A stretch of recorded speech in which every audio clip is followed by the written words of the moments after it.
आज का जो हमारा टॉपिक है वो है एजियोट्रॉपिक मिक्सचर्स। इनका मतलब क्या होता है? बेसिकली ये फेमस है कांस्टेंट बॉइलिंग टेम्परेचर के लिए। होता क्या है, इनकी कॉम्पोजिशन फिक्स रहती है दोनों फेस में, liquid as well as vapour phase में इनकी कॉम्पोजिशन फिक्स रहती है और टेम्परेचर भी फिक्स रहता है। ऐसे मिक्सचर को हम एजियोट्रॉपिक मिक्सचर के नाम से जानते हैं। Clear? Means constant boiling mixture, composition fix. Constant boiling mixture, composition fix. Composition कहां फिक्स? लिक्विड और वेपर फेस में, ये बात याद रखना।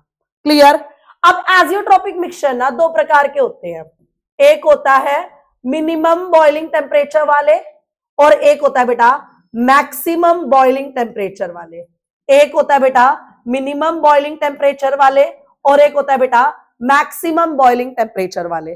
ध्यान से समझना, जिनका डेविएशन पॉजिटिव होता है वो सारे मिनिमम बॉइलिंग वाले बनाते हैं, जिनका डेविएशन पॉजिटिव होता है वो सारे मिनिमम की कैटेगरी में आते हैं, जिनका डेविएशन नेगेटिव होता है वो सारे मैक्सिमम बॉइलिंग टेम्परेचर आइसोटोप बनाते हैं। कोई दिक्कत? कोई दिक्कत? फॉर एग्जाम्पल मैंने अभी लेटेस्ट जो आपका सीबीएसई का सैंपल पेपर आया है उसमें क्वेश्चन देखा था। आपसे सपोज मैं ये पूछ लेती कि एसीटोन और जो क्लोरोफॉर्म है ना, इनका एजियोट्रॉपिक मिक्सचर कैसा टेम्परेचर एग्जिबिट करेगा? देखो, एसीटोन और क्लोरोफॉर्म किसकी क्लास है? नेगेटिव। और नेगेटिव वालों का एजियोट्रॉप कैसा होता है? मैक्सिमम।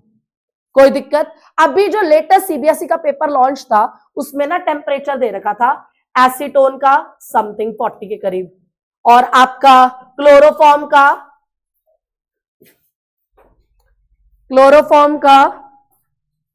लगभग 1 समथिंग के करीब।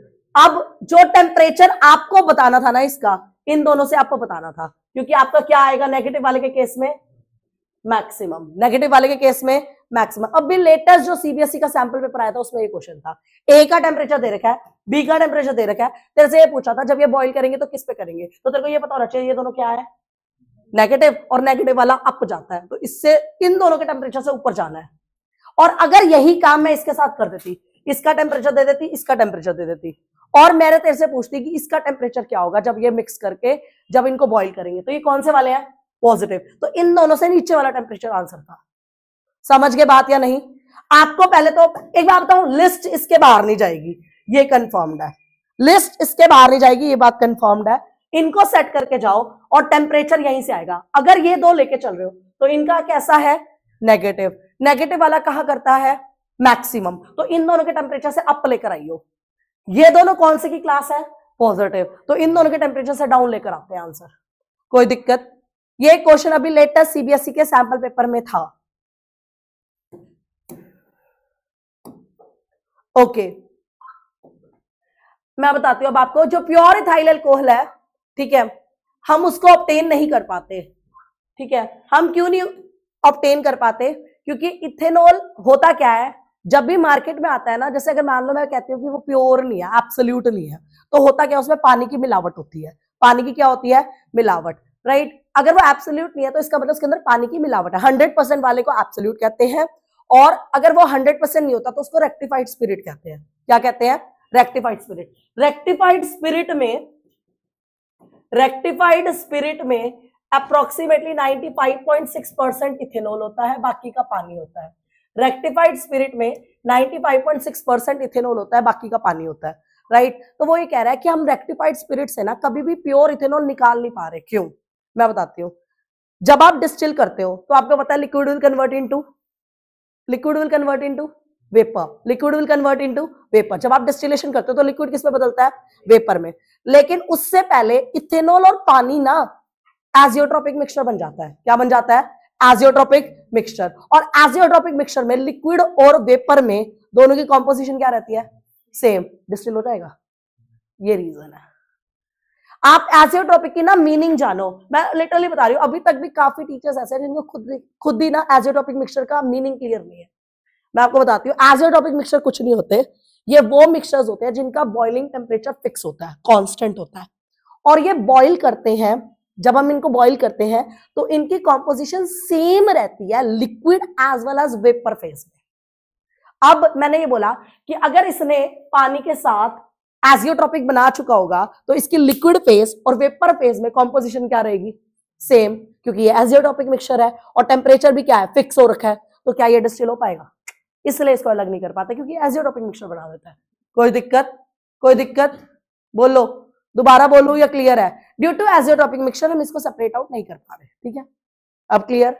ओके, ये बता रखा है ये मिक्सचर में इतना अल्कोहल होता है बेटा, बाकी का बचा हुआ क्या है, वाटर। क्या है? वाटर। देखो ये बता रखा है इनकी कॉम्पोजिशन क्या हो जाती है, सेम। तो सेम हो जाएगी तो अलग कैसे कर पाओगे आप? नहीं कर पाओगे ना लिक्विड और वेपर फेज में। बोलो जी, क्लियर?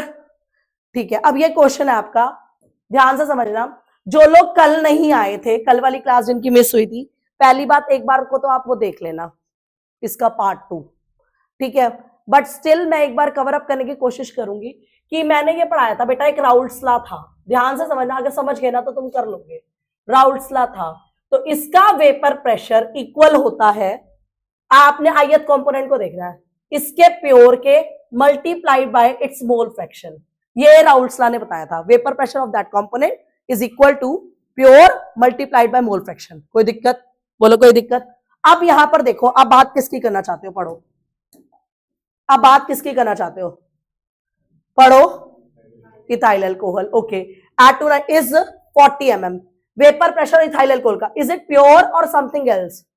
मैंने तेरे को कह दिया वेपर प्रेशर इथाइल अल्कोहल का 40 है, तो इथाइल अल्कोहल प्योर कहलाएगा, मिक्सचर कहलाएगा, सोल्यूशन कहलाएगा या समथिंग एल्स?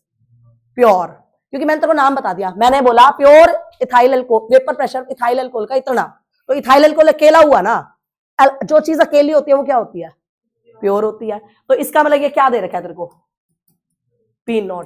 क्या दे रखा है बेटा, P0, okay. It's mole fraction, इसी का मोल फ्रैक्शन, इसी का मोल फ्रैक्शन, किसका, इथाइल अल्कोहल का, कितना बेटा, 0.80। What is it's pressure, what is it's pressure, बता दे क्या आंसर आएगा। कोई दिक्कत? कोई दिक्कत? अच्छा एक बात बताओ, मोल फ्रैक्शन की यूनिट होती है वेपर, जो वेपर प्रेशर, जो मोल फ्रैक्शन वेपर फेज में था उसकी यूनिट होगी? नहीं होती, नहीं होती। क्यों नहीं होती? याद कर, वाई क्या बोला था तूने, पीए बाय पी टोटल, ऊपर वाली यूनिट नीचे वाली यूनिट से कैंसल, तो हर मोल फ्रैक्शन यूनिटलेस होता है, चाहे सोल्यूशन में हो चाहे वेपर फेज में। कोई दिक्कत? क्या किसी को इस न्यूमेरिकल में दिक्कत? बेटा प्योर दे रखा है, प्योर, प्योर दे रखा है, प्योर, और आपका मोल फ्रैक्शन इतना, तो pure into mole fraction pressure था।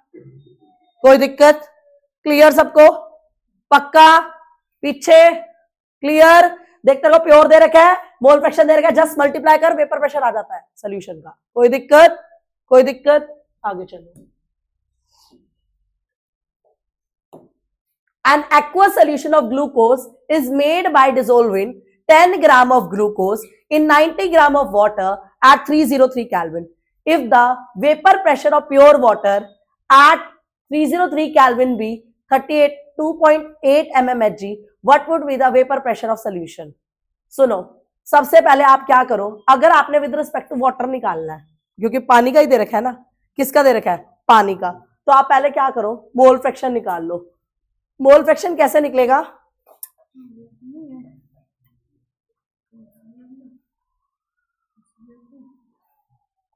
रख देना।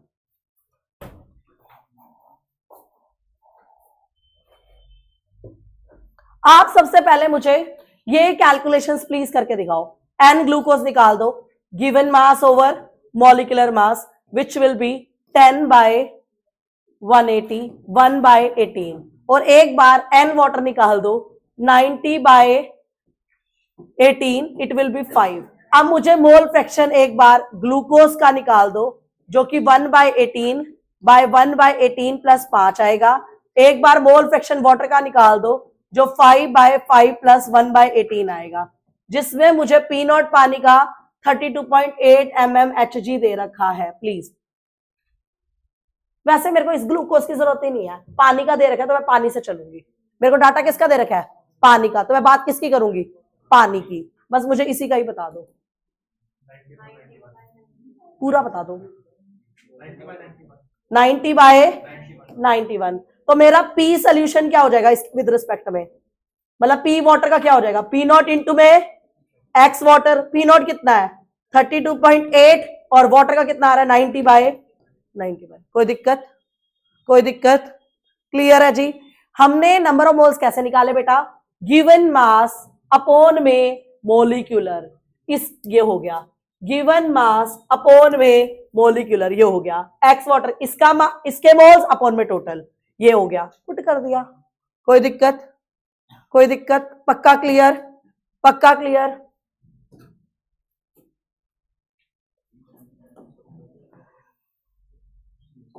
अब मेरी बात ध्यान से सुनना प्लीज, पहले मेरे साथ साथ पढ़ेंगे। देखो क्या क्या कहना चाह रहा है, ध्यान से एक एक लाइन का मीनिंग क्लियर करेंगे, फिर हम आगे बढ़ेंगे, नहीं तो कोई फायदा ही नहीं है। The vapour pressure of pure benzene, क्या मतलब है इसका, पी नॉट वट बेंजीन कितना कह रहा है, ऑल एग्री, ऑल एग्री। क्या आपको फर्स्ट लाइन क्लियर होती है, एक एक पॉइंट को क्लियर करूंगी। देखो नेक्स्ट पढ़ो, पढ़ो the vapour pressure of pure, मतलब पी नॉट टोलुइन कितना है 0925 बार। कोई दिक्कत बेटा जी, कोई दिक्कत, मुझे ये दो बातें समझ में आती हैं। आगे चल, इसका मतलब यहां तक के मेरा क्वेश्चन खत्म हो गया है ना। अब आगे पढ़ो, if the mole fraction of benzene, यानी कि एक्स बेंजीन कितना है 0.4। वेट, मुझे इतना पता है टोटल मोल फ्रैक्शन क्या होता है 1। अगर बेंजीन का 0.4 तो टोलुइन का, मैंने यहां से अपना दिमाग भी चला दिया थोड़ा सा, किसी को कोई प्रॉब्लम, ठीक है। अब मैंने क्या करा, पी बेंजीन निकाला, खुद दिमाग लगाओ क्या होगा, P not benzene x benzene, P not 0.256 x 0.40। मैंने पी टोलुइन निकाला, P not toluene into x toluene, P not toluene कितना 0.0925 इंटू में एक्स टोलुइन कितना 0.6। कोई दिक्कत, कोई दिक्कत, पी नॉट एक्स होता है ना, पी नॉट एक्स होता है ना, पी नॉट एक्स। कोई दिक्कत। अब एक बात बता, पी टोटल कह रहा है, कर दे भाई, क्या होगा पी टोटल बता दे, P benzene plus P 0.256 into 0.4, 0.0925 into 0.6। आ गया पहला आंसर। किसी को कोई डाउट, किसी को कोई डाउट नहीं हुआ, हो गया। चल अब देख, अब आगे पढ़ क्या कह रहा है, पढ़ो पढ़ो, सेकंड भी तो करना है या एक करके आ जाएंगे। Calculate the composition of vapour, vapour mole fraction. और मैंने कहा था जब वेपर फेज में मोल फ्रैक्शन निकालना हो, सुन लो, तो मान ले वाई बेंजीन निकालना है तुझे, क्या निकालना है वाई बेंजीन। कैसे निकालेगी, पी बेंजीन पी टोटल, और अगर वाई टोलुइन निकालना हो तो बता दे पी टोलुइन बाय में P total. Please calculate, 2 minute दिए आपको, प्लीज कैलकुलेट, प्लीज कैलकुलेट।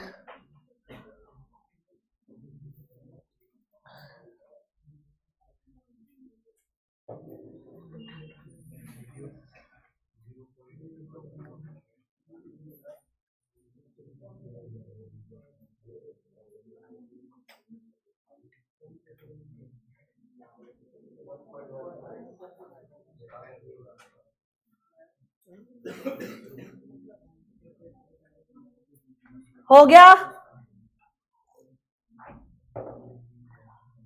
समझ आया, concept clear.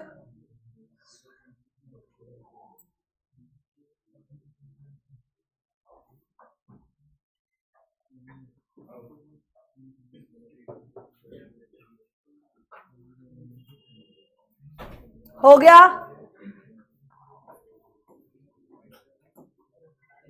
Next the vapour pressure of chloroform, इसका मतलब पी नॉट क्लोरोफॉर्म बेटा कितना है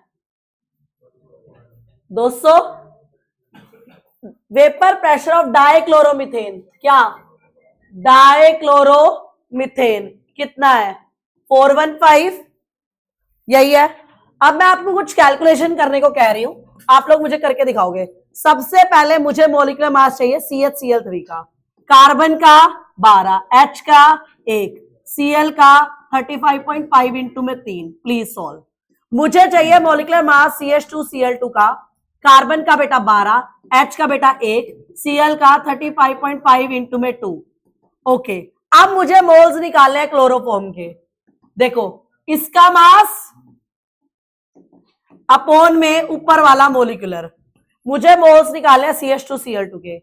इसका मास अपॉन में इसका मोलिकुलर, कोई दिक्कत।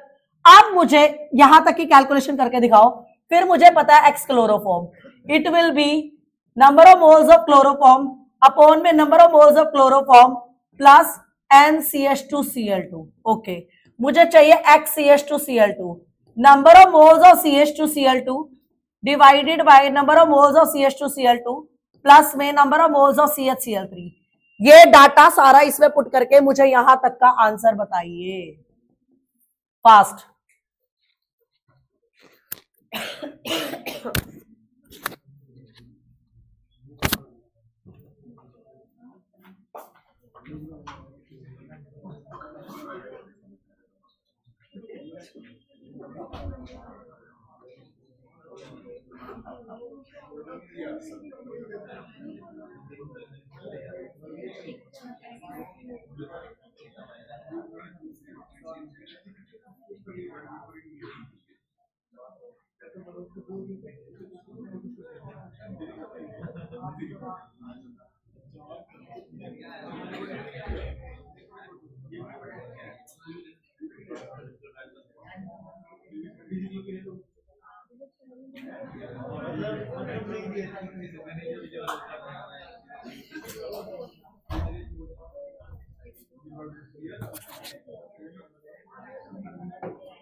हाँ जी, कितना आया 119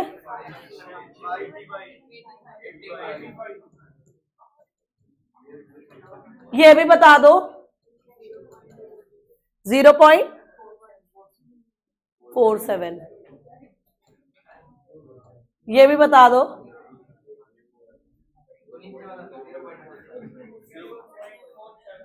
ऊपर वाला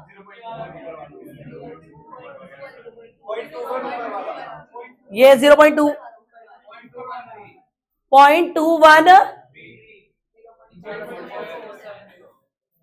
ओके, अब 0.213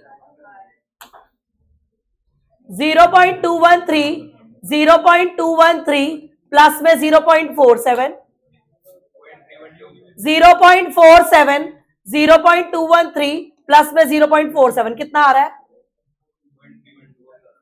0.312 और ये 0.312 मुझे नहीं लगता, प्लीज दोबारा चेक करो।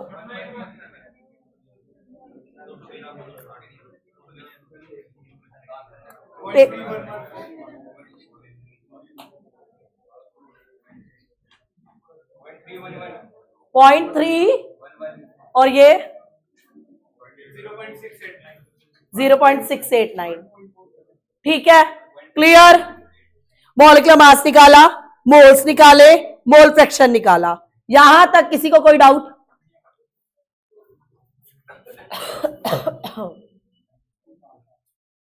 अब मुझे अच्छे से पता है मेरे पी का फॉर्मूला होता है पी नॉट, अगर क्लोरोफॉर्म की बात करते हो तो एक्स क्लोरोफॉर्म, तो पी नॉट कितना 200 और ये कितना 0.341। ऐसे ही नेक्स्ट वाले का वो 400, इसकी वैल्यू 0.689। ये बता दो, कोई बात नहीं, बता दो कितना बन रहा है।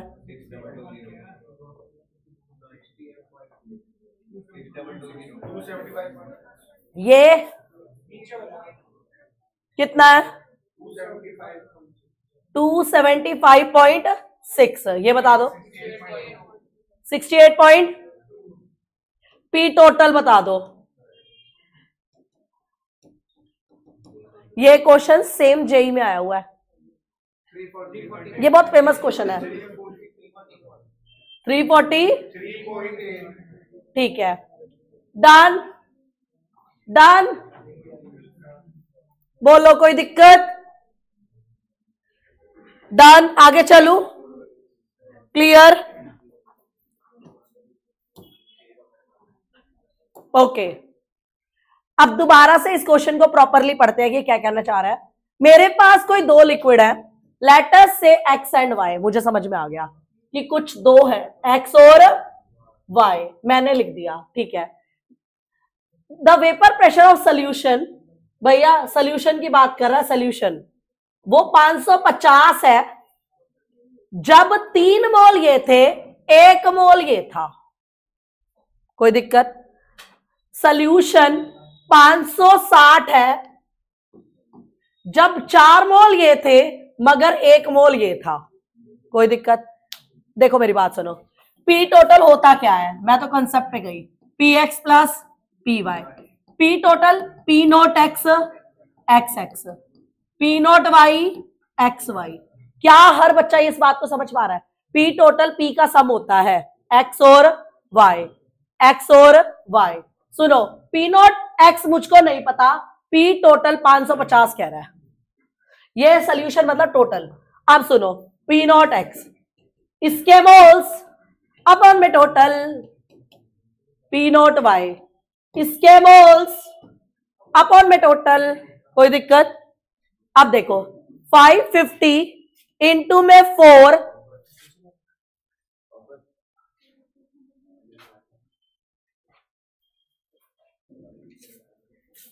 Is equal to 3 P naught X, 3 P naught X plus में पी नॉट वाई। ये कोई दिक्कत यहां पर किसी को? सुनो, अब ऐसे ही यहां पर करो, पीटी इक्वल टू क्या होता है बेटा, P X plus P Y. P total कितना है 560, बेटा P naught X X X देख, इसके मोल्स अपॉन में टोटल, इसके प्रेशर, इसके मोल्स अपॉन में total. 560 into 5 will be 4 P naught X plus P naught Y. Elimination लगा देना, पी नॉट एक्स और पी नॉट वाई आ जाएगा। कोई दिक्कत? ये समझ में आ रहा है ये कैसे लिखा? इसके मोल्स अपॉन में टोटल, इसके मोल्स अपॉन में टोटल, इसके मोल्स अपॉन में टोटल, इसके मोल्स अपॉन में टोटल। कोई दिक्कत? मैथ्स का एलिमिनेशन लग जाएगा, बस चेंज द साइन कर दो, आ जाएगा P naught Y. P naught Y की वैल्यू उसमें रख दोगे पी नॉट एक्स। कोई दिक्कत?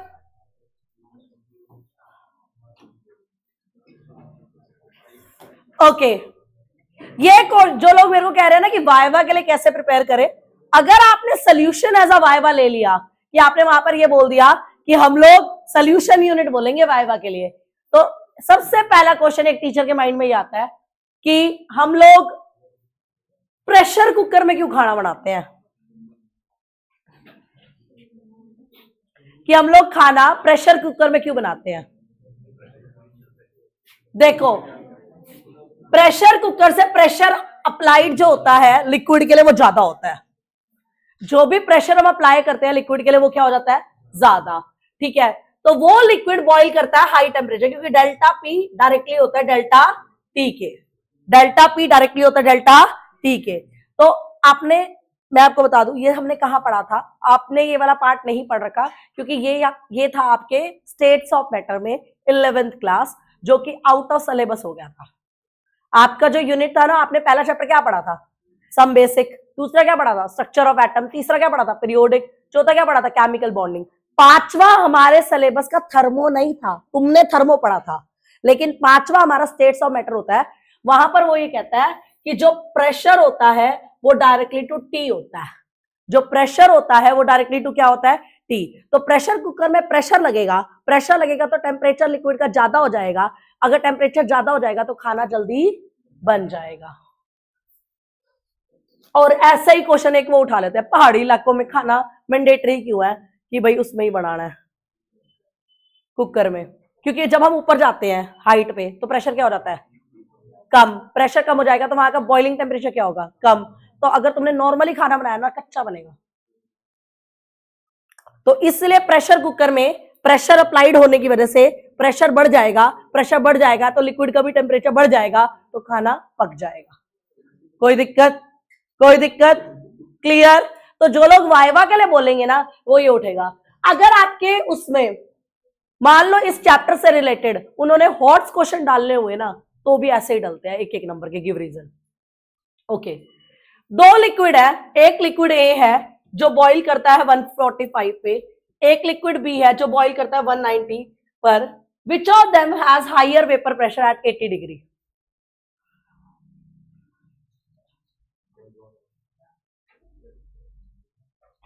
दो लिक्विड है, you have liquid A, you have liquid B. Liquid A का बॉइलिंग टेम्परेचर 145 है, इसका 190 है। Which of them has higher vapour pressure 80 degree Celsius?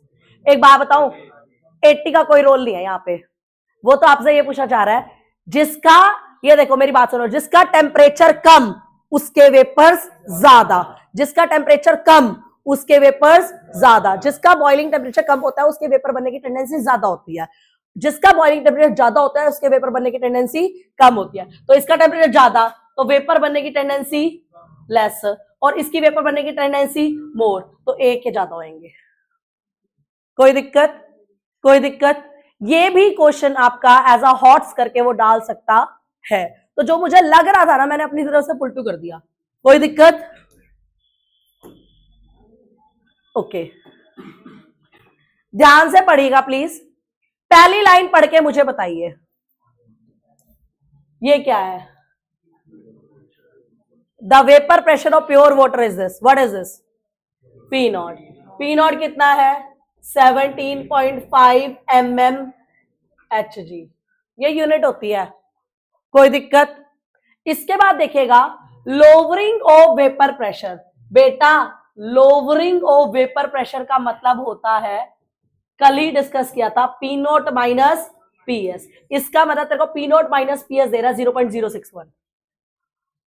Vapour pressure pure का इतना, लोवरिंग इतनी 0.061। कोई दिक्कत, कोई दिक्कत? ओके, तुझे क्या चाहिए? रिलेटिव लोवरिंग क्या थी? सुनो, RLVP का फॉर्मूला था, सुन लो, P naught minus P S over P naught, यही था। P naught minus P S by P naught का फॉर्मूला था RLVP का, P naught minus P S का फॉर्मूला था लोवरिंग का। कोई दिक्कत? अब मेरे को बता, लोवरिंग कितनी? 0.061। प्योर कितना? 17.5। आ गया RLVP। कोई दिक्कत यहां तक किसी को? लोवरिंग का फॉर्मूला होता है P naught minus P S. तो तुझे P naught minus P S दे रखा है, तुझे पी नॉट दे रखा है, डिवाइड कर दे, आ जाएगा RLVP। कोई दिक्कत? क्लियर? पक्का? Okay, second, find the vapour pressure of solution. Okay, मुझे P naught minus P S दे रखा है 0.061, मुझे पी नॉट दे रखा है 17.5। 0.061 इक्वल टू क्या आ जाएगा? आ गया प्रेशर ऑफ सोल्यूशन। कोई दिक्कत? समझा? थर्ड, मेरी बात सुन, इसको डिवाइड करके बताना प्लीज एक बार। 0.003। बेटा ये एक्स सल्यूट होता है, मतलब एक्स शुगर का हो गया, ये किसका हो गया? एक्स शुगर का। वो मेरे से किसका पूछ रहा है? शुगर का। कितना है? 0.003। अब पानी का भी पूछ रहा है, तेरे को पता तो दोनों का सम क्या होता है? 1। तो कितना आ जाएगा? 1 माइनस 0.003, 0.997। कोई दिक्कत? इजी। मैं ये कह रही हूं सोल्यूशन इजी है, स्कोरिंग है, बच्चा इसमें अपने मार्क्स पक्के कर सकता है, बट द पॉइंट इज आपकी कैलकुलेशन पार्ट अच्छा हो। अगर कैलकुलेशन पार्ट अच्छा नहीं है तो आप पॉइंट मतलब आंसर लिख के यूनिट लगा देना ताकि आपको 2.5 पूरे मिले।